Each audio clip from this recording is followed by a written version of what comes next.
Hi friends, ಇವತ್ತು ತೊಂಡೆಕಾಯಿ ಪಲ್ಯ ಮಾಡ್ತಾ ಇದ್ದೀನಿ. ಇದು ಚಪಾತಿ ಜೊತೆ ಆಗಿರ್ಬೋದು, ಅಕ್ಕಿ ರೊಟ್ಟಿ ಜೊತೆ ಆಗಿರ್ಬೋದು, ತುಂಬಾ ಚೆನ್ನಾಗಿರುತ್ತೆ. ಸೈಡ್ ಡಿಶ್ ಆಗಿ ಸಹ ಉಪಯೋಗಿಸ್ಕೋಬೋದು. ಮೊದಲಿಗೆ ನಾನಿಲ್ಲಿ ತೊಂಡೆಕಾಯಿನ ಕಟ್ ಮಾಡಿ ಇಟ್ಕೊಂಡು ಒಂದು ಬೌಲಲ್ಲಿ ಅದು ಮುಳುಗೋಷ್ಟು ನೀರು ಹಾಕ್ಕೊಂಡು ಸ್ವಲ್ಪ ಉಪ್ಪು ಮತ್ತು ಅರಿಶಿನ ಹಾಕ್ಕೊಂಡು 2 ವಿಷಲ್ ಕುಕ್ಕರ್ ಕೂಗಿಸ್ಕೊಂಡು ಇಟ್ಕೊಂಡಿದ್ದೀನಿ.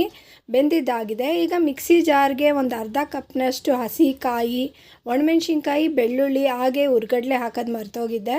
ಅದನ್ನು ಹಾಕ್ಕೊಂಡು ಪುಡಿ ಮಾಡಿ ಇಟ್ಕೊಂಡಿದ್ದೀನಿ ಡ್ರೈ ಆಗಿನೇ. ಒಗ್ಗರಣೆಗೆ ಸಾಸಿವೆ, ಜೀರಿಗೆ, ಕಡಲೆಬೇಳೆ, ಗೋಡಂಬಿ ಆಗಬೇಕು.